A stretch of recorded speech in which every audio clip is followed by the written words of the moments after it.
तेरा क्या होगा? ओवैसी।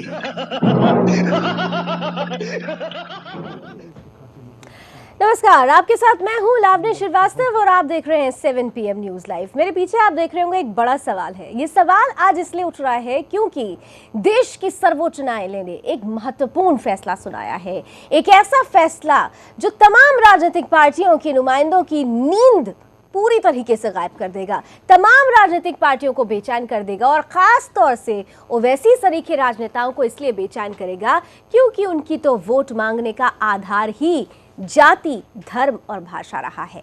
सीधे तौर पर चुनाव की जब बात होती है तो हम और आप सभी जानते हैं कि चुनाव एक धर्मनिरपेक्ष प्रक्रिया है और इसीलिए चुना गया उम्मीदवार जो भी कार्यकलाप करता है उसे भी धर्मनिरपेक्ष होना चाहिए।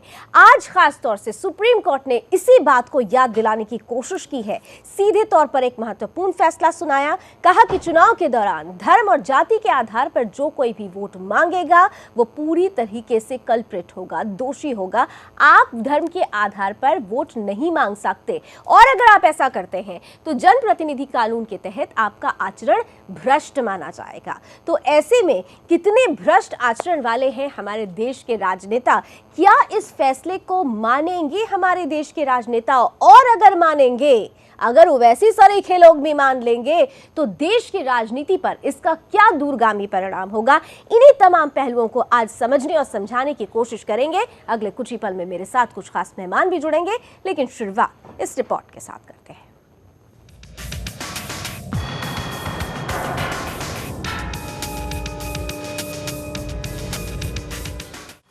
अब चुनावों में ध्रुवीकरण नहीं होगा। अब राजनीतिक रैलियों में जहरीले भाषण नहीं दिए जाएंगे। अब राजनेता धर्म के नाम पर वोट नहीं मांग पाएंगे। धर्म को आधार बनाकर सत्ता हथियाने वालों के लिए देश की सर्वोच्च अदालत से बुरी खबर आई है। सांप्रदायिक ठेकेदारों पर नकल कसने के लिए सुप्रीम कोर्ट ने एक ऐतिहासिक फैसला दिया है। हिंदुत्व पर दाखिल की गई याचिका में यह सवाल उठाया गया था कि धर्म और जाति के नाम पर वोट मांगना जनप्रतिनिधित्व कानून के तहत करप्ट प्रैक्टिस है कि नहीं, जिस पर 7 जजों की बेंच ने माना कि हां, ये करप्ट प्रैक्टिस है। अपने फैसले में कोर्ट ने कहा कि चुनाव में प्रचार के दौरान कोई भी प्रत्याशी या एजेंट अपने विरोधी की जाति, धर्म और भाषा को आधार बनाकर वोट नहीं मांग सकता है। ऐसा करना जनप्रतिनिधित्व की धारा 123(3) के तहत भ्रष्ट आचरण माना जाएगा। कोर्ट ने साफ कर दिया कि भारतीय संविधान धर्म के नाम पर वोट मांगने की इजाजत नहीं देता, क्योंकि चुनाव एक धर्मनिरपेक्ष प्रक्रिया है और इसमें सांप्रदायिकता को जगह नहीं दी जा सकती। कोर्ट के इस फैसले से सबसे ज्यादा निराशा उन नेताओं को हुई है जिनकी राजनीति धर्म और सांप्रदायिकता पर आधारित है। ये वो लोग हैं जो एक समुदाय विशेष को अपने हाथों की कठपुतली समझते हैं। ये कथित राजनेता अपने भाषणों से ऐसा जाहिर करने की कोशिश करते हैं कि इनके अलावा इस समुदाय का और कोई दूसरा हितैषी है ही नहीं। अब तक आप समझ गए होंगे कि हम किसकी बात कर रहे हैं।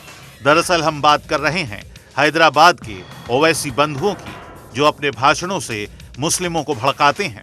ये मुस्लिमों के वोट को अपनी जागीर समझते हैं और ये भी कहते हैं कि बंबई गुजरात का फिसाद हुआ, उसके बाद बंबई के बम धमाके हुए, उसके बाद हुए। सही है ना? पहले तो नहीं हुए ना। हर एक्शन का रिएक्शन है। लोग बोलेंगे अकबर ओवैसी फिरका परस्त है। फिरका परस्त, वो परस्त, ये परस्त, मैं नहीं जानता, मैं सिर्फ मुस्लिम परस्त हूं। लेकिन अब ऐसा नहीं होगा। सुप्रीम कोर्ट के एक फैसले ने इन ठेकेदारों के कॉन्ट्रैक्ट को ही रद्द कर दिया है। अब ये मुस्लिमों को डरा धमकाकर वोट नहीं मांग पाएंगे। अब ये अपनी विरोधी की जाति और धर्म का हवाला नहीं देंगे। इस फैसले के बाद आप ये कह सकते हैं कि कोर्ट ने ओवैसी सरीखे नेताओं की दुकान बंद कर दी है। तो क्या आने वाले विधानसभा चुनाव में वोटों का ध्रुवीकरण नहीं होगा? क्या इस एक फैसले से लोकतंत्र से सांप्रदायिकता समाप्त हो गई है? और अगर सांप्रदायिकता समाप्त हो गई है तो फिर अब ओवैसी तेरा क्या होगा? सुदर्शन न्यूज के लिए ब्यूरो रिपोर्ट के साथ राजापाल।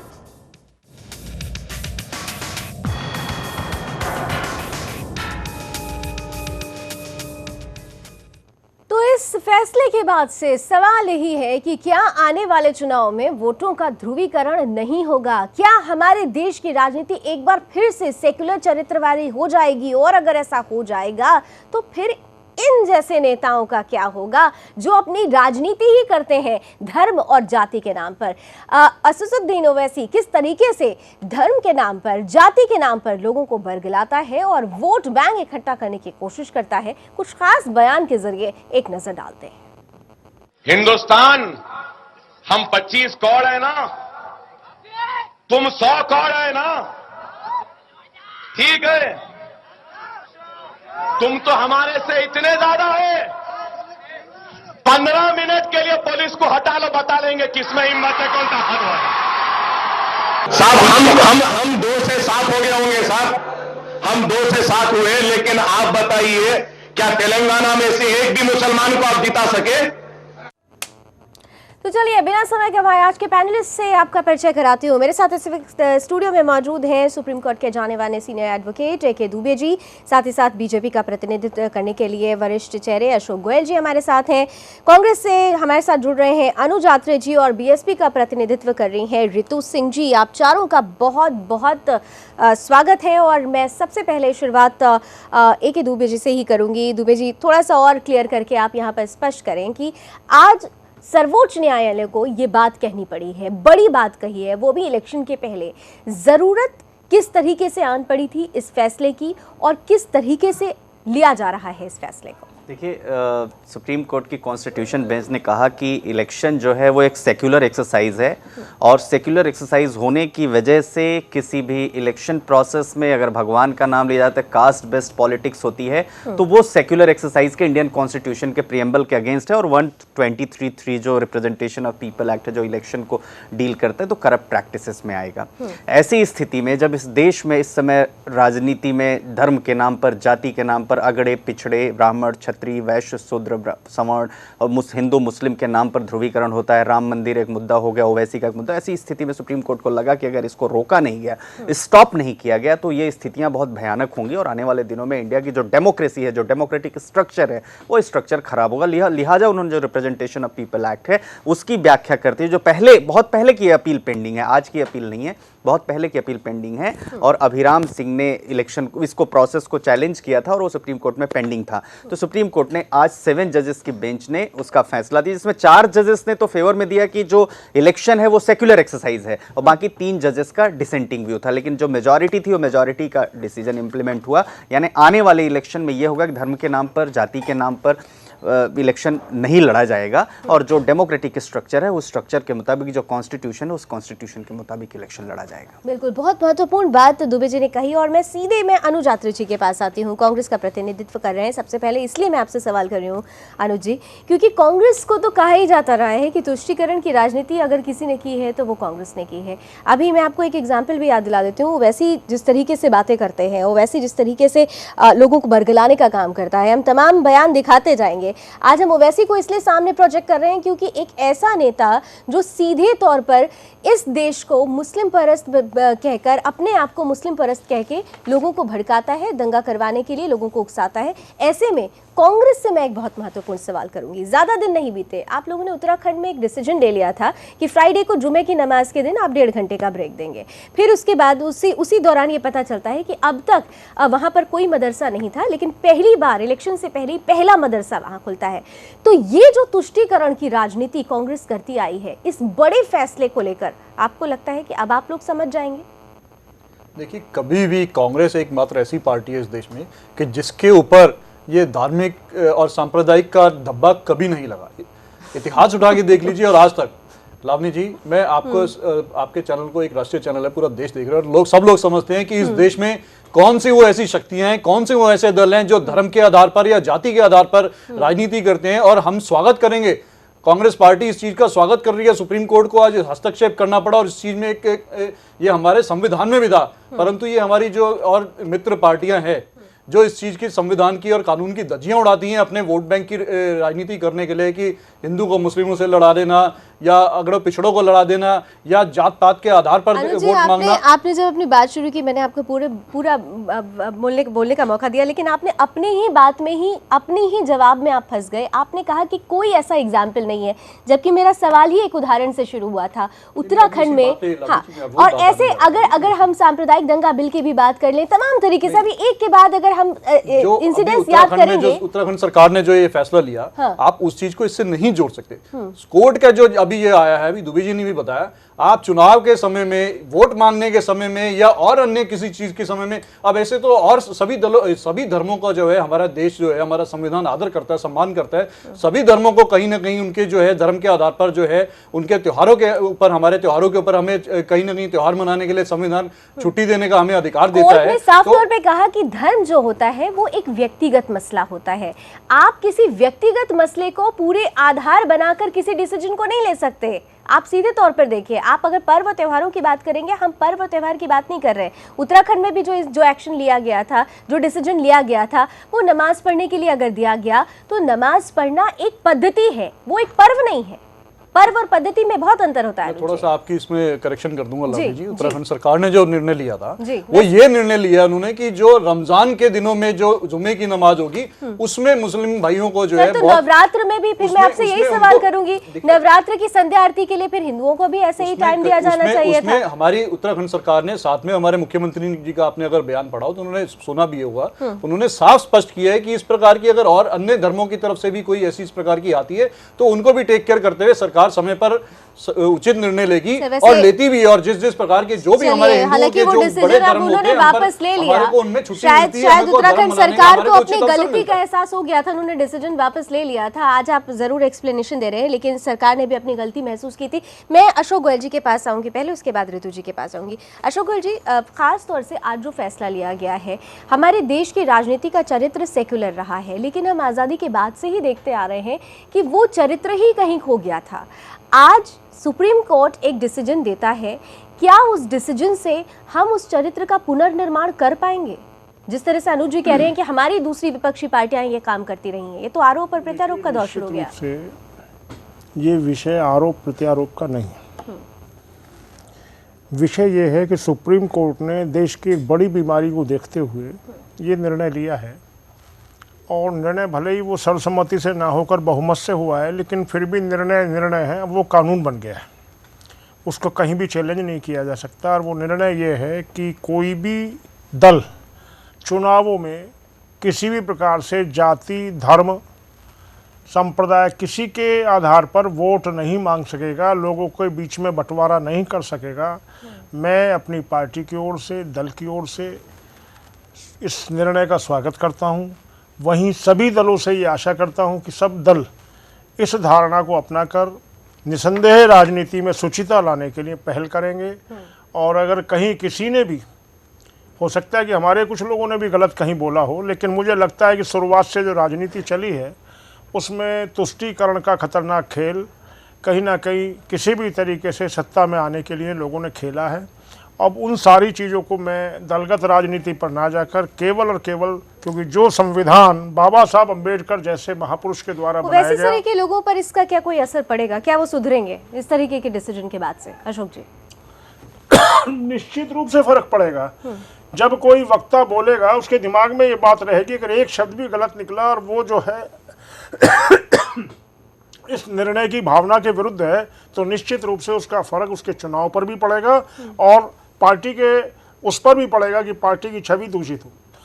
ऋतु जी, वैसे मैं आगे बढ़ूं उससे पहले बता दूं, वैसे सरीखे लोगों पर इसका असर पड़ेगा या नहीं पड़ेगा, इसका आप अनुमान इसी से लगा सकते हैं कि डिसीजन आने के बाद ही एक अपडेट आता है कि बीएमसी के में अगर ओवैसी की पार्टी जीतती है तो उन्होंने सीधे तौर पर कहा कि 21% जो बजट होगा वो मुस्लिमों को ही पूरी तरह से दिया जाएगा। तो ये एक जो राजनीति है अभी तक रुकी नहीं है, इसका बड़ा और दूरगामी परिणाम इन लोगों पर कैसे पड़ेगा, ये भी एक देखने वाली बात होगी कि इम्प्लीमेंटेशन कराने वाले और करने वाले किस तरीके से आगे बढ़ेंगे। ऋतु जी, खास तौर से बीएसपी की बात करूं तो आप लोग हमेशा से कहते रहे हैं दलितों की बात, हालांकि मैं यहाँ पर बोलूँगी ज़रूर, आप शायद सोशल इंजीनियरिंग की बात करें, सोशल इंजीनियरिंग शब्दों में आ जाता है लेकिन आधार दलित वोट ही होता है। तो आज इस बड़े फैसले के बाद आने वाले चुनाव में क्या बीएसपी अपनी सोच को, अपने काम को, अपने बात को और अपने चरित्र को बदलेगी? देखिए, आप बीएसपी की बात कर रहे हैं, बीएसपी में हमेशा ही बहन जी सब सारे समाज को साथ लेके चलती है, ये आप मानेंगे। कोई दलित वोट से ही वो मुख्यमंत्री नहीं बनी है। और आज जो बात कही है वोट की राजनीति ना करें, ये तो एक बहुत अच्छी बात है। डॉक्टर बाबा साहब अम्बेडकर ने तो हमेशा कहा है, मैं कहती हूँ ये वोट पे ही क्यों, ये पूरे देश में लागू होना चाहिए कि हमारी कोई जात पे सिर्फ भारतीय लिखा होना चाहिए, तभी तो हम जातियों से हटेंगे। क्या आज आपने देखा है लोग ब्राह्मण क्या कहते हैं, क्या ब्राह्मण को ही क्या कहते हैं मंदिर में बैठने का अधिकार है? ये सारी चीजें खत्म कर देनी चाहिए। जो बोलते हैं ना ब्राह्मण, क्षत्रिय, वैश्य, शूद्र, क्या इन चीजों को खत्म करा जाएगा? इनको एक साथ मिलाया जाएगा? क्या इनकी शादी ब्याह एक साथ होंगी? कहने को हम बहुत कुछ है, तो आप लोगों को आगे आना पड़ेगा, आना पड़ेगा। क्या ये समाज आएगा? और आज ये देश, ऋतु जी, ये देश नहीं, बात पूरा होने दीजिए। ये देश क्या ये जो बातें कर रहा है ये सिर्फ खोखली बातें कर रहा है, दिखावे की राजनीति। ठीक है ऋतु जी, मेरे सवाल का जवाब दीजिए। ये क्या उन पदों पे, राजनीतिक पदों पे उन लोगों के लिए टाइम पीरियड देगा? आप अगर खोखली बातों की बात करेंगे तो आपने पहली बात सुनिए, आपको याद दिला दूं कि अगर आप लोग सबकी बात करते हैं तो जब समाजवादी पार्टी की तरफ से 17 जातियों को रिजर्वेशन दिया गया, उस वक्त बहन जी आगे आकर उन्होंने इसका विरोध किया था, यानी कहीं ना कहीं से उनके दिल को भी धक्का पहुंचा था। कास्ट वोट जो है, कास्ट कार्ड जिसे खेलना कहते हैं, बहन जी भी उससे पीछे नहीं हटना चाहती हैं। आपको किसने कहा कि बहन जी ने उसका विरोध किया? दुनिया ने देखा था, दुनिया ने देखा था, प्रेस पहले भी लागू किया था, लेकिन ये कौन करेगा? ये केंद्र सरकार कर सकती है, ये भी आपको पता होगा। केंद्र सरकार कर सकती है ना। तो आज मैं तो ये कह रही हूँ इसको बिल्कुल खत्म कर दिया है, जातियों को बिल्कुल। ये वोट की राजनीति ना करें। आज जो मोदी जी वोट की राजनीति के लिए कार्ड खेल रहे हैं, वो कार्ड ना खेलें, ये इसको लागू करें, इसको प्रॉपर तरह से लागू करें। भारतीय पूरे देश में हर आदमी के नाम के पीछे कोई सरनेम नहीं चाहिए, भारतीय होना चाहिए। सुप्रीम कोर्ट के फैसले को तमाम पार्टियां ले कैसी रही हैं, आज इस चर्चा से जरूर निकल कर आएगा। अशोक गोयल जी, किसी ने ना कोई सूत्र हो, आज भी लोग छुआछूत की राजनीति करते हैं कि भाई आपने देखा होगा बहुत सारे जो लोग होते हैं, आपने सुना कई बार ऐसा भी हमारे सामने आया कि मंदिरों में वो लोग नहीं जा सकते हैं। तो इन सब चीजों को तो हम भी चाहते हैं कि ये सब चीजें वाकई खत्म होनी चाहिए, और ये एक अच्छी शुरुआत थी। और ये जो उन्होंने आज लागू किया वो बहुत अच्छी बात है, लेकिन उसके लिए आप वोट की राजनीति ना करके पूरे देश में इस चीज को लागू करें कि कास्ट। सुप्रीम कोर्ट ने क्या दिया? देश की राजनीतिक पार्टियां इस चीज को लागू करने देंगी या नहीं देंगी, सवाल ये है। ठीक है अशोक जी,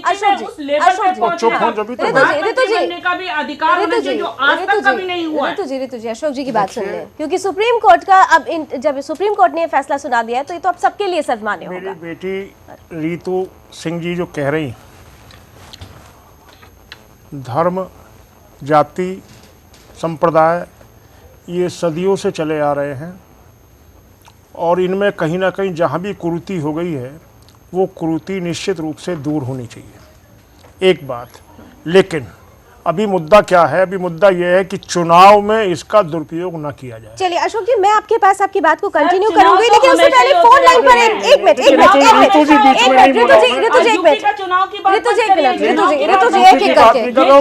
बात कर रहा हूँ। आप अगर ज्यादा बोल के अगर अपनी बात को ऊंचा रखना चाहती है तो मैं आपके बीच में बिल्कुल नहीं बोला।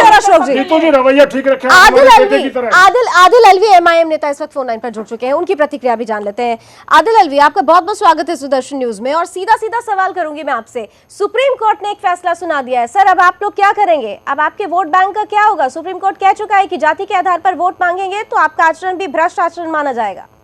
नहीं तो हम जातिवाद की बुनियाद पर और धर्म की बुनियाद पर वोट नहीं मांगते हैं। क्या हम तो बात कर रहे हैं सामाजिक और सर, क्या बात कर रहे हैं आर्थिक सर? बुनियाद पे मुझे वोट मांगते मजबूरी में पहली लाइन पर ही आपको टोकना पड़ गया, मजबूरी में मुझे बोलना पड़ गया आपकी पहली लाइन पर ही। आप कह रहे हैं आप जाति और धर्म की बात कर रहे हैं।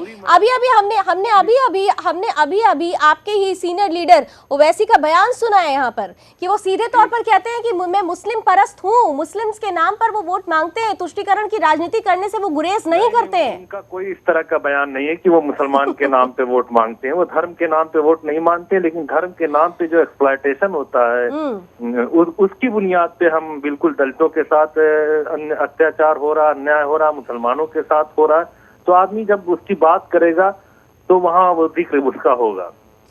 आदिल और अलवी, वोट मांगने से पहले सुप्रीम कोर्ट को ये भी एक डायरेक्शन उसका होना चाहिए कि जो धर्म की बुनियाद पे जो टिकट का बंटवारा होता है उस पर भी रोक लगनी चाहिए कि आप 74% जहां मुसलमान होंगे तो वहां मुसलमान कैंडिडेट देंगे, जहां 60% यादव होंगे वहां यादव कैंडिडेट देंगे, जहां 36% दलित होंगे वहां दलित देंगे। तो ये भी तो एक आधार हुआ।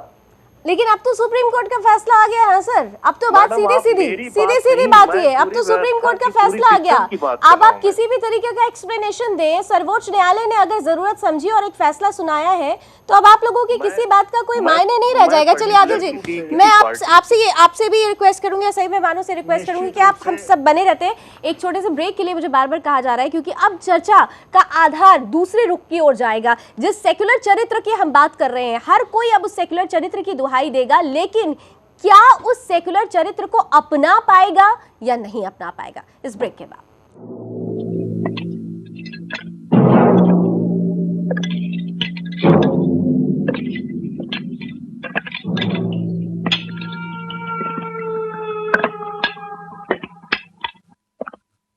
तेरा क्या होगा? ओवैसी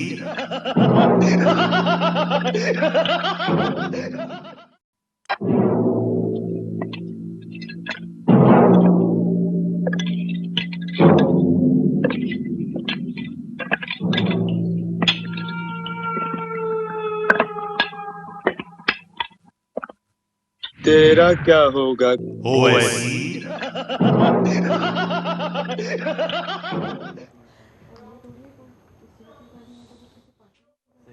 तो भारत के सेक्युलर चरित्र को मजबूत करने के लिए देश के सर्वोच्च न्यायालय ने एक महत्वपूर्ण फैसला सुनाया है। इस फैसले का लगातार राजनीतिक पार्टियों की तरफ से आधार सीधे तौर पर एक्सेप्ट किया जाता है या नहीं किया जाता है, या फिर उस आधार को सीधे तौर पर बदल कर कहीं कुछ और रणनीति बनाने की तैयारी तो नहीं चल रही है। कितना बड़ा असर होगा, कितने दूरगामी परिणाम होंगे, आज इसी मसले पर हम चर्चा कर रहे हैं। हम एक आगे बढ़े, अपने मेहमानों के पास एक बार फिर से लौटे। उससे पहले क्योंकि मेरे साथ MIM से आदिल अलवी जुड़े हुए हैं। ब्रेक से पहले आपने सुना होगा, उन्होंने सीधे तौर पर कहा कि हमारी पार्टी ऐसी कोई भी राजनीति नहीं करती है। तो मैं उनसे सबसे पहले अनुरोध करूंगी कि कुछ खास बयान हम असदुद्दीन ओवैसी के चला रहे हैं, जरा उन बयानों पर गौर करिए और फिर जवाब दीजिएगा। जरा ध्यान से सुनिएगा। सिर्फ ये सजे सजाए डाइस पर जज्बाती या इनकलाबी तकरीर करने वालों का नाम मजलिस नहीं है। जब मुसलमानों को जरूरत होगी तो बुत परस्तों के दरमियान में नारे तकबीर की आवाज को बुलंद करने वालों की जमात का नाम मजलिस इत्तेहाद अल मुस्लिमीन है। हमारा मिजाज तो ये हो गया, फत्तर आया, तकबर भाई कहाँ है? फत्तर आया, आ जाओ, मार रहे भाई आ जाओ, गड़बड़ोरी आ जाओ। अरे बाबा मैं तो आऊंगा, मेरे आने से पहले जरा तुम तो हिसाब किताब कर लो बराबर। नहीं बोलते क्या बोलते हो भाई, आप आओ करेंगे, अब मैं आके कराना कर दें। सिर्फ ये सजे सजाए डाइस पर जज्बाती या इनकलाबी तकरीर करने वालों का नाम मजलिस नहीं है। जब मुसलमानों को जरूरत होगी तो बुत परस्तों के दरमियान में नारे तकबीर की आवाज को बुलंद करने वालों की जमात का नाम मजलिस इत्तेहाद अल मुस्लिमीन है। हमारा मिजाज तो ये हो गया, फत्तर आया, तकबर भाई कहाँ है? फत्तर आया, आ जाओ, मार रहे भाई आ जाओ, गड़बड़ोरी आ जाओ। अरे बाबा मैं तो आऊंगा, मेरे आने से पहले जरा तुम तो हिसाब किताब कर लो बराबर। नहीं बोलते क्या बोलते हो भाई, आप आओ करेंगे, अब मैं आके कराना कर देना, उसके बाद में बचाना मेरा काम है। अरे मुसलमानों, तुम मुसलमान हो, तुम मुसलमान हो। अल्लाह की राह में जो शहीद होता है उसको जन्नतों में जन्नत सबसे अफजल जन्नत मिलती है। अरे ये हमारा कारनामा है। अगर महाराष्ट्र में मजलिस आ जाएगी तो अबू आसिम ऐवान असेंबली में तमाचा या थप्पड़ नहीं आएगा, बल्कि महाराष्ट्र के असेंबली में अगर अकबर ऐसी होगा तो उनको मारेगा और उर्दू में हड़प लेगा। अगर मजलिस होगी ना, अगर मजलिस ऐवान असेंबली में होती महाराष्ट्र की, तो किसी मां के जने में हिम्मत नहीं है मुसलमान के खिलाफ आवाज उठाने की। आदिल अलवी, मैं आपसे सीधे इस पर चाहूंगी आपका क्विक रिएक्शन। अभी आप कह रहे थे कि आप लोग जाति या के नाम पर कोई वोट बैंक नहीं बटोरते, आप जाति की बात नहीं करते। यहाँ तो जितने भी आपकी तरफ से आपके सीनियर लीडर्स वैसी बंधु जब स्पीच देते हैं, भाषण देते हैं, लोगों के बीच में इकट्ठा होते हैं, तो वो तो सिर्फ और सिर्फ मुस्लिमों की बात करते हैं। इस देश में खाली मुस्लिम नहीं रहते, अभी आपने कुछ पल पहले ही कहा। हमने भी इसी सिस्टम में, इसी व्यवस्था में एक धक्का और दो, मस्जिद को तोड़ दो, मुसलमानों के दो स्थान, पाकिस्तान या कब्रिस्तान, इन कटुओं को काट दो, आज वो लोग गंगा की सफाई कर रहे हैं, तो हमने भी तो सुना है ये सब। अच्छा, तो मतलब आपने सुना है तो उसका जवाब आप इस तरीके से देंगे? आप ये कहेंगे कि 15 मिनट के लिए पुलिस को अगर हटा दो तो देखो फिर क्या होता है? ये जवाब नहीं है, ये जवाब नहीं है, ये पब्लिक मीटिंग की, ये अकबरुद्दीन ओवैसी साहब की स्पीच है। और अगर कानूनी एतबार से अकबरुद्दीन साहब कोई गलत बोलते हैं तो मैं समझता हूं कि आपको कोर्ट केस करना चाहिए। अशोक गोयल जी बीजेपी से हमारे साथ हैं, वो आपकी बात का जवाब देंगे। अशोक गोयल जी, देखिए भाई, आप कह रहे हैं ये ठीक नहीं है, कोर्ट में जाना चाहिए। मैं ये कह रहा हूँ संयम बरतना चाहिए। इस तरह की बातें जो कही जा रही हैं, कहीं ना कहीं समाज में बदअमनी फैलाने की बातें हैं, और आप जो बात कह रहे हैं उसमें कहीं भी किसी भी प्रकार से इस तरह की बातें नहीं हैं जो भी आप कह रहे हैं। मेरा ये साफ तौर पर कहना है कि ओवैसी हो या कोई अन्य हो, कहीं भी कोई गलत बात नहीं होनी चाहिए। और जो सुप्रीम कोर्ट का निर्णय आया है, इस निर्णय के आधार पर तो निश्चित रूप से ये अंकुश लगेगा इस तरह की बोली पर, चाहे बोली उधर वाला बोले चाहे बोली इधर वाला बोले। मेरी बात सुन लीजिए, वो बोली चाहे उधर वाला बोले चाहे इधर वाला बोले, बोली चाहे सामने वाला बोले या पीछे वाला बोले, ये बोली गलत है जो देश को बांटने का काम करती है। इसको रोकना होगा और इसको रोकने के लिए सुप्रीम कोर्ट आ गया। ये हमें सभी दलों को मिलकर इसका स्वागत करना चाहिए। बिल्कुल स्वागत है उसका, सुप्रीम कोर्ट के हर फैसले का हमें स्वागत है। मेरा सिर्फ कहना यह है कि जिस तरह सुप्रीम कोर्ट के इस फैसले का कि वोट जो है, वोट कास्टिंग जो है धर्म और जात की बुनियाद पे नहीं होना चाहिए, तो मेरा साफ साफ कहना यह है कि जो टिकट बंटवारा होता है राजनीतिक पार्टियों में, वो भी धर्म और जातिवाद की बुनियाद पर नहीं होना चाहिए। उस पर कोई कानून बनेगा तो वो भी हो जाएगा, लेकिन अभी उस पर कोई कानून नहीं है। अब ये कानून आया है, इसी के संदर्भ में बात कीजिए। होना तो बहुत कुछ चाहिए, होना तो ये भी चाहिए कि प्रत्येक व्यक्ति को इस देश के अंदर आबादी पर अंकुश लगने पर भी कोई कहीं ना कहीं जो है अंकुश होना चाहिए। होना तो बहुत कुछ चाहिए, होना तो बहुत सारी चीजों के संबंध में होना चाहिए। नैतिकता के आधार, नैतिकता तो बहुत चीजों की है, नैतिकता का पालन कौन कर रहा है? ये देश हमारा देश है, ये देश सबका है, ये देश 125 करोड़ लोगों का है।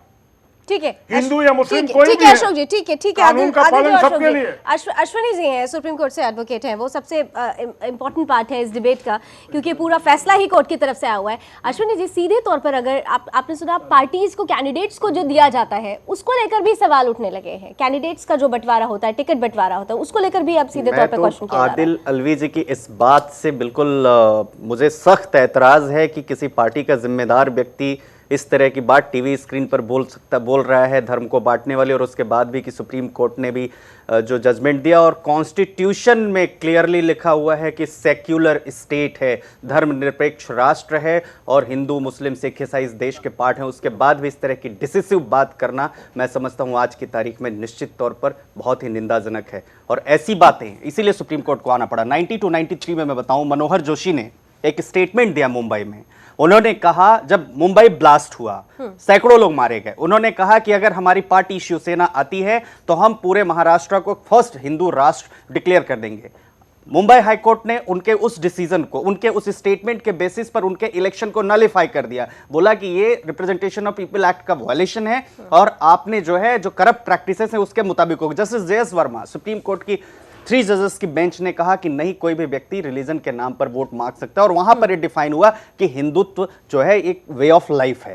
और उसके बाद आज सुप्रीम कोर्ट ने जो 7 जजेस को कहना पड़ा, ऐसी स्थिति में कि जहां पर हम बड़े मॉडर्न तरीके से आगे की बात कर रहे हो और जो लोग, चाहे ओवैसी जी हो, चाहे मायावती जी हो, प्रवीण तोगड़िया, जो भी व्यक्ति हो, जो भी किसी भी पार्टी का, चाहे अभी हरीश रावत जी हो, उन्होंने एक डिक्लेयर कर दिया। क्या करने की कोशिश की? सोसाइटी को बांटने की कोशिश की। आने वाले दिनों में इलेक्शन को, जस्ट मिनट, आने वाले इलेक्शन को देखते हुए सिर्फ वोट के लिए, ऐसी स्थितियों में, और आज जब हम डेमोक्रेसी की बात कर रहे हैं, डेमोक्रेसी नहीं रह जाती है। इसका मतलब अब इस देश को एक विशेष, या तो दलितों को दे दो, या सवर्णों को दे दो, या मुसलमानों को दे दो, या हिंदुओं को दे दो। आप बांटने की कोशिश कर रहे हैं और बांटने वाली जो कोशिश, लेकिन यहाँ पे अश्विन जी एक बहुत इंपॉर्टेंट बात आपने कही, तो मैं आदिल जी से उसका जवाब लूंगी, लेकिन उससे पहले आपसे मैं चाहूंगी स्पष्ट करना।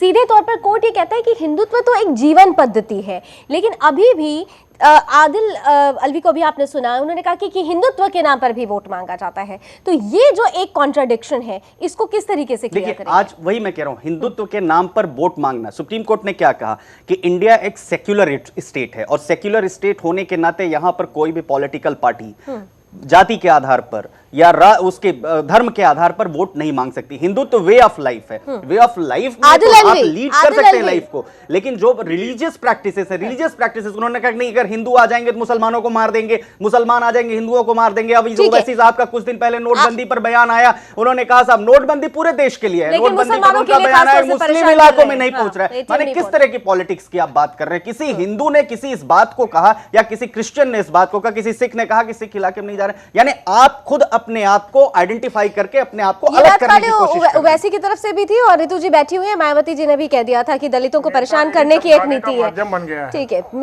आदिल अलवी, आपने अभी भी कहा कि हिंदुत्व के नाम पर भी तो वोट मांगे जाते हैं। कोर्ट ने क्लियर कर दिया है कि हिंदुत्व एक जीवन पद्धति है। आदिल अलवी जी, आपने सुना अभी एडवोकेट अश्विनी दुबे खास तौर से क्लियर कर रहे थे, आपने कहा कि हिंदुत्व के नाम पर भी लोग वोट मांगते हैं। कोर्ट भी कह रहा है कि हिंदुत्व एक जीवन पद्धति है। मैडम, मेरा हिंदू एक जीवन शैली है या हिंदू एक धर्म है, मेरा इस पे कोई ऑब्जेक्शन नहीं है। वो आपका मामला है, वो आपका धार्मिक मामला, आपका नहीं, हम सबका। ये सीधे तौर पर आपका मामला कहाँ से हो गया? आप जिस देश में रहते हैं, जिस हिंदुस्तान में रहते हैं, ये हिंदुस्तान का मामला है। आपका, मेरा, हमारा, यहाँ बैठे जितने लोग हैं, हमारे दर्शक, हमारा है, हम सबका है। जिस तरह की जबान विनय कटियार, जिस तरह की जबान तोगड़िया, जिस तरह की बयान उमा भारती ये लोग यूज करती हैं हिंदू धर्म को लेकर, उस पे हमें आपत्ति है। हमें आपत्ति इस पे नहीं है कि आप इसको क्या मानती हैं, वो आपका रिलीजन है, वो आपकी जीवन शैली है, वो आपका मामला है। अशोक जी जवाब दें। कहीं भी मर्यादा से हटकर कोई बात नहीं कही। इस देश के आगे बढ़ाने के लिए हमने कभी ये नहीं कहा वंदे मातरम का। कुछ लोग इसलिए विरोध करते हैं कि हम नहीं कहेंगे, हमारे मजहब में नहीं है। बहुत सारी चीजें ऐसी हैं जो देश, बहुत सारी चीजें हैं जो देश के लिए ऊपर है। हम शरीयत की बात कर लेते हैं। हम अगर मुस्लिम महिलाओं पर तलाक के लिए कहते हैं कि तलाक वाजिब नहीं है, तो आप शरीयत की बातों पर आ जाते हैं। बहुत सारी चीजों में संविधान के अनुसार चलना पड़ेगा। हिंदू हो या मुस्लिम, सबके लिए। हाँ, भारत माता की जय बिल्कुल बोलना ठीक है। भारत हमारा देश है, इसकी मिट्टी में हम पलते हैं। कहूंगा हिंदुस्तान जिंदाबाद, कहूंगा मेरा मुल्क कुछ भी कहिए आप, उसमें कोई फर्क नहीं पड़ता। एक ही बात है, हिंदुस्तान जिंदाबाद और भारत माता की जय, एक ही बात है। मैं बैंकिंग, आप हिंदुस्तान जिंदाबाद बोलो, हमें खुशी होगी। आप मेरा मुल्क जिंदाबाद बोलो, हमें खुशी होगी। हमारे लिए उसमें ठीक है, हम पॉइंट पर आ जाते हैं। हम थोड़ा कहीं और जा रहे हैं। अनुज रात्रि जी, मैं आपको इंटरवीन करने के लिए बोलूंगी सीधे तौर पर, क्योंकि आज जो बात MIM की तरफ से आ रही है, कहीं ना कहीं से मैं बार बार कांग्रेस का जिक्र इसलिए कर रही हूँ क्योंकि तुष्टीकरण की राजनीति की जब बात होती है तो कांग्रेस की तरफ से भी स्टेटमेंट आते हैं। कांग्रेस भी सीधे तौर पर कहती है कि कोई भी दूसरी पार्टियों को लेकर कि मुस्लिमों को परेशान करने की, एक अल्पसंख्यकों को परेशान करने का एक तरीका, वो तरीके में बहुत सारी बातें जुड़ जाएंगी तो बात कहीं और चढ़ी जाएगी। लेकिन कहा जाता है अल्पसंख्यकों को परेशान करने का एक तरीका अपनाया गया। यहां तक कि नोटबंदी को लेकर भी कई बार ऐसी बातें कांग्रेस के खेमे से कही गई थी।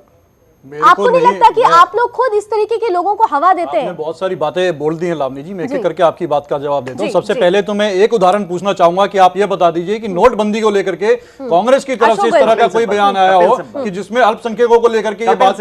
कपिल सिब्बल। और सुनिए मेरी बात, कांग्रेस इस देश में जवाब जो आज सुनिए सुप्रीम आपने, कोर्ट की अनुज जी। 7 जजों की बेंच ने आज जो जजमेंट दिया है, हम तारीफ करेंगे सुप्रीम कोर्ट को। और इस बात का दुर्भाग्य भी आज हमारे देश को कि सुप्रीम कोर्ट को इंटरवीन करना पड़ा। आज सुप्रीम कोर्ट ने जो जजमेंट दिए, ये कोई नया जजमेंट नहीं आया।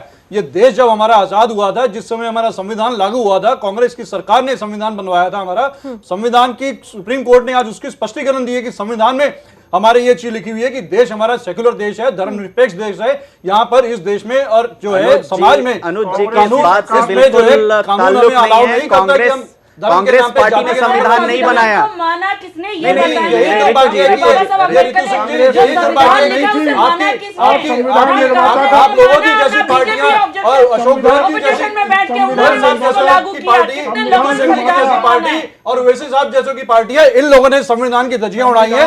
और ये सुप्रीम कोर्ट को आज जो है हस्तक्षेप करके और सख्ती से आज जो बोला है, हम कहेंगे ये समय, ये हमारी कांग्रेस, हमारी पार्टी इस चीज की समय समय पर मांग और आपत्ति करती रहती थी, चाहे भाजपा हो या बसपा हो या ओवैसी की एआईएमएम पार्टी हो। अगर जिनका जन्म और उत्पत्ति और जिनका जो रोटी चलती है, लोगों को बांटो और राज करो के नाम पर चलती है, हम लोग इस चीज का विरोध करते हैं और आगे भी करते रहेंगे। और हमें और हमारी इस मुहिम को सुप्रीम कोर्ट की तरफ से हमको जो बल मिला है, हम इस चीज को सुनिश्चित करेंगे कि आगे आने वाले चुनाव में इस चीज को कोई नहीं।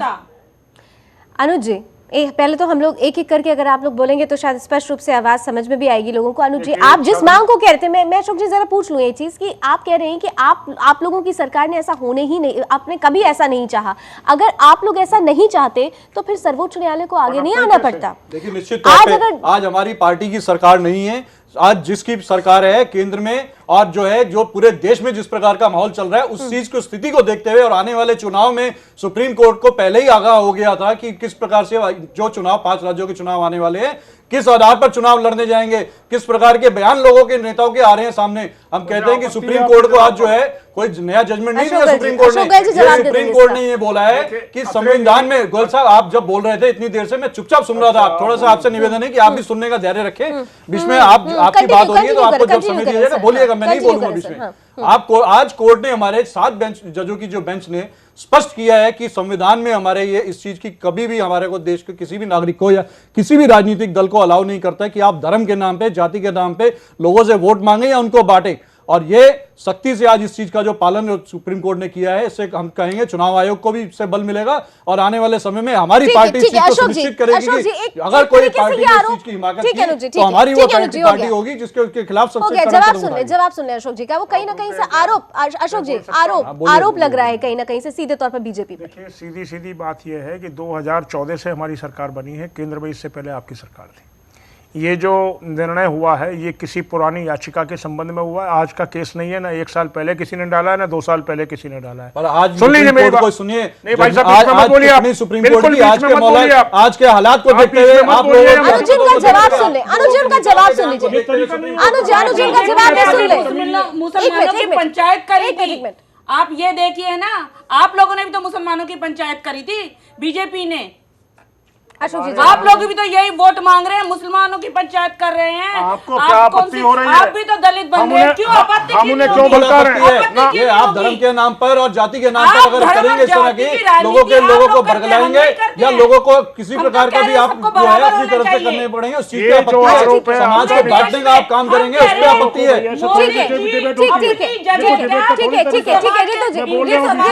इनके जो मंत्रिमंडल में क्या सब लोगों को समान अधिकार नहीं मिलना ठीक है, ऋतु जी उनका जवाब सुन ले, आप उनका जवाब भी सुन ले। कास्ट की बात करते हैं, क्या आप लोगों ऋतु जी आप उनका जवाब भी सुन लीजिए। सब लोग हैं, सब समाज के लोग हैं, ठीक है, सबको बराबर की चीजें नहीं मिलनी चाहिए। ठीक है, ऋतु जी आप उनका जवाब सुन ले। अशोक जी आप बोले, अशोक जी आप बोले, आप उनका जवाब भी सुन ले। अनुज और ऋतु जी आप उनका जवाब भी सुन ले। अशोक जी कोई तरीका नहीं है। आप जवाब दें सर। आप ये कह रहे हैं कि हम जो है मुसलमानों की पंचायत करते हैं, बिल्कुल आप बोलने देना। ऋतु जी जवाब सुनिए। जी करी, जी उसके बाद में बोल रहा हूँ कि हमारे अल्पसंख्यक सेल है, अल्पसंख्यकों को विकास के रास्ते पर उनके विकास के लिए बात करते हैं, वहां भड़काने वाली बात नहीं होती है।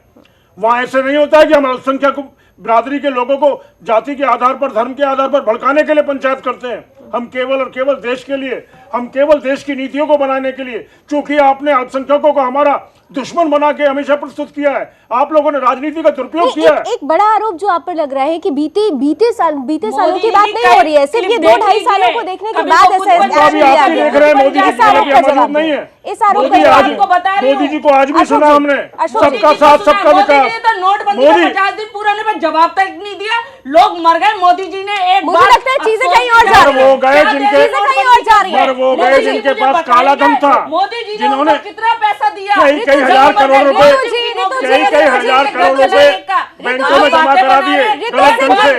ऋतु सिंह जी, आज नोटबंदी पर हम नहीं बैठे। ऋतु सिंह जी, आज हम लोग नोटबंदी पर नहीं बैठे हैं, आप मुद्दे को मत मोड़िए। आज हम खास तौर पे बात कर रहे हैं सुप्रीम कोर्ट के फैसलों। गोयल साहब ने ये बोला कि जो हजारों करोड़ के लोग थे वो नोटबंदी में मर गए। हमें दुर्भाग्य से इस देश का यही दुर्भाग्य है कि केंद्र में इनकी पार्टी है, जो लोग गरीब आदमी लाइनों में लग के मरे। कोई भी हजारों करोड़ और 100 करोड़ का इनका आदमी लाइन में लग के नहीं मरा। ऋतु सिंह और अनुज ठाकुर जी, ऋतु सिंह और अनुज ठाकुर जी, अश्वनी दुबे जी, मैं अश्वनी दुबे जी को बुलाती हूँ।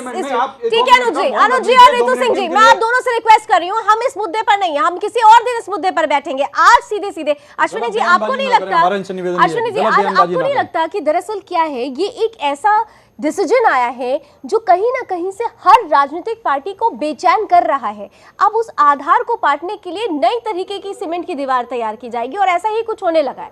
अश्वनी जी, सारी पॉलिटिकल पार्टीज का मुद्दा ही सुप्रीम कोर्ट ने दूर कर दिया।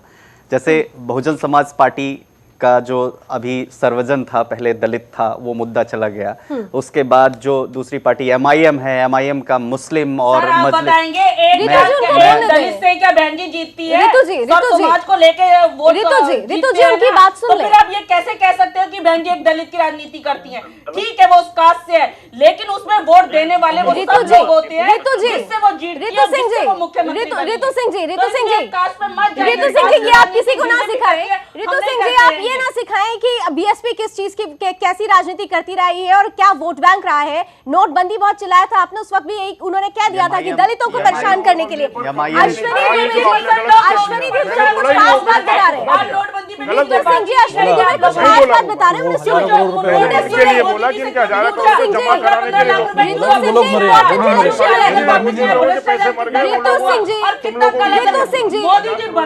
ऋतु सिंह जी, सुप्रीम कोर्ट जो कह रहा है वो आपको बात समझ में आ रही है? बिल्कुल आ रही है, हम तो उसके फेवर में हैं कि ठीक है, लेकिन हम ये भी तो कह रहे हैं अपनी जगह पे सब लोगों को बराबर अधिकार तो दो।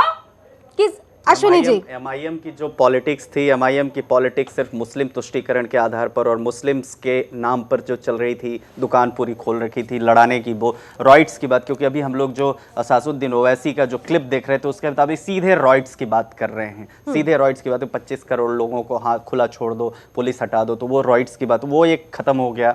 उसके बाद कांग्रेस की जो पॉलिटिक्स थी कि धर्मनिरपेक्ष और कहीं पर जुमे के दिन शुक्रवार को दे रहे हैं, कहीं कुछ सेल बना रहे हैं, वो खत्म हो गया। बीजेपी का जो राम मंदिर का मुद्दा है, सबसे बड़ा जो पार्टी में बैठी हुई है, बीजेपी का राम मंदिर का मुद्दा है, वो चला गया। तो अब क्या हो गया, इससे एक बड़ी बात सामने आएगी कि सिर्फ डेवलपमेंट एक इशू होगा। अच्छा, उसके बाद मुलायम सिंह यादव का यादव पॉलिटिक्स और साथ ही साथ मुस्लिम तुष्टीकरण जो चलता था वो खत्म हो गया। उसके बाद अगर हम जम्मू कश्मीर की भी बात करें, जम्मू कश्मीर में भी जो चलता था सेपरेटिस्ट और वहाँ के लोकल लोगों की जो पॉलिटिक्स चलती थी उसकी बात करें, तो जगह जगह हम साउथ नॉर्थ ईस्ट की भी हम बात कर लें तो जहां पर भी क्षेत्रवाद, जातिवाद, समाजवाद, क्षेत्रवाद, जातिवाद और धर्मवाद रहा, उसको सुप्रीम कोर्ट की इस जजमेंट से खत्म कर दिया गया। तो जो लोगों का बेसिक स्ट्रक्चर था, जो नकाब में छोड़ अपने वोट बैंक पॉलिटिक्स के, कोई ब्राह्मण पॉलिटिक्स, कोई छत्री पॉलिटिक्स, कोई दलित पास पॉलिटिक्स, वो खत्म हो गई।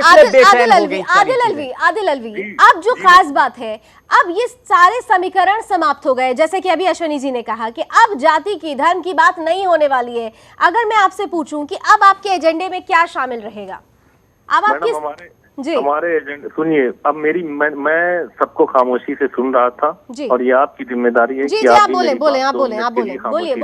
बोलिए। कोई भी पार्टी इलेक्शन चुनाव आयोग में बहैसियत सेकुलर पार्टी रजिस्टर्ड होती है, ना कि मुस्लिम पार्टी, दलित पार्टी, यादव पार्टी। ठीक है, उसी तरह जिस तरह मुलायम सिंह की समाजवादी और BSP, Bahujan Samaj party, Congress, BJP registered है चुनाव आयोग में, हमारी भी पार्टी रजिस्टर्ड है।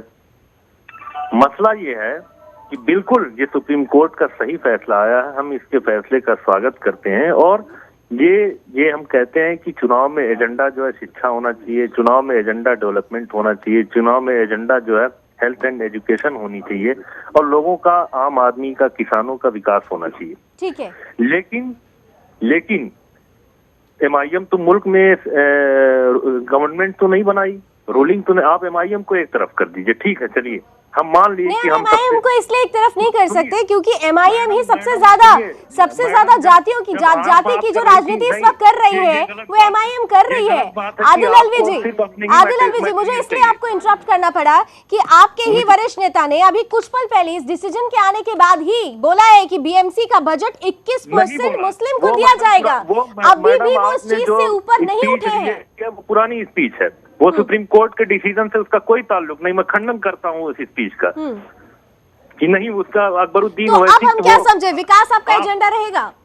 आप मेरी बात सुनेंगी? बोलिए। नहीं, आप सुनेंगी? अगर आपको सुनना है तो मैं बोलूं। नहीं तो मैडम आप जो बात कर रही हैं वो आप करके रख दीजिए, कोई फायदा नहीं मुझे। आदिल अलवी जी, टू शॉर्ट जवाब दें। वो जो भी मुल्क की एकता, मुल्क की अखंडता और मुल्क की जो यूनिफिकेशन है, मुल्क की जो मुत्तहदा जो रियासत है, उस पे और मुल्क के कंपोजिट कल्चर पे, मुल्क के सेकुलरिज्म पे अगर कोई भी, किसी की भी जबान, मेरी, आपकी, किसी की भी, बीजेपी की, कांग्रेस की, वो मुल्क के लिए बेहतर नहीं है। चलिए, ये बात आपने कही, मुल्क के लिए बेहतर नहीं है, और हम उम्मीद करते हैं कि इस बेहतरी को और ज्यादा बेहतर बनाने के लिए आप लोगों की तरफ से भी ऐसे कोई स्टेटमेंट्स नहीं आएंगे। अब आप शायद सर्वोच्च न्यायालय के इस डिसीजन को पूरी तरीके से मानेंगे क्योंकि वक्त कम है, मुद्दा बहुत अहम था। इस उम्मीद के साथ आज हम इस डिबेट को खत्म कर रहे हैं कि आने वाले वक्त में हमारे देश का जो सेक्युलर चरित्र है, जिसके लिए पूरी दुनिया में हम जाने जाते रहे हैं, असल में वो चरित्र दुनिया के सामने आएगा। बहुत बहुत शुक्रिया आप सभी का हमारे साथ जुड़ने के लिए, अपनी अपनी बातें रखने के लिए। फिलहाल 7 PM लाइव में अभी बस इतना ही। देश दुनिया की तमाम खबरों के लिए आप जुड़े रहिए सुदर्शन न्यूज के साथ। जय